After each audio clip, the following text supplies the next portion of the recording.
जय श्री कृष्ण। श्रीमद् भगवद गीता अध्याय 15 श्लोक 10। उत्क्रामंतम स्थितम वापि भुंजानम वा गुणान्वितम विमूढ़ा नानुपश्यन्ति पश्यन्ति ज्ञान चक्षुषः।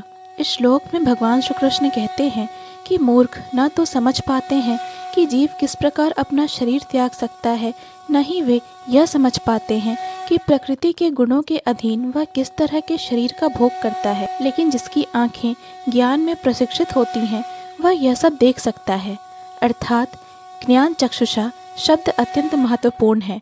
बिना ज्ञान के कोई न तो यह समझ सकता है कि जीव इस शरीर को किस प्रकार त्यागता है, न ही यह कि वह अगले जीवन में कैसा शरीर धारण करने जा रहा है, अथवा यह कि वह विशेष प्रकार के शरीर में क्यों रह रहा है। इसके लिए पर्याप्त ज्ञान की आवश्यकता होती है, जिसे प्रामाणिक गुरु से भगवत गीता तथा अन्य ऐसे ही ग्रंथों को सुनकर समझा जा सकता है। जो इन बातों को समझने के लिए प्रशिक्षित हैं वे भाग्यशाली हैं। प्रत्येक जीव किन्हीं परिस्थितियों में शरीर त्यागता है, जीवित रहता है या प्रकृति के अधीन होकर भोग करता है। फलस्वरूप वह इंद्रिय भोग के भ्रम में नाना प्रकार के सुख दुख सहता रहता है। ऐसे व्यक्ति जो काम तथा इच्छा के कारण निरंतर मूर्ख बनते रहते हैं, अपने शरीर परिवर्तन तथा विशेष शरीर में अपने वास को समझने की सारी शक्ति खो बैठते हैं। वे इसे नहीं समझ सकते, किंतु जिन्हें आध्यात्मिक ज्ञान हो चुका है वे देखते हैं कि आत्मा शरीर से भिन्न है और यह अपना शरीर बदलकर विभिन्न प्रकार से भोगता रहता है।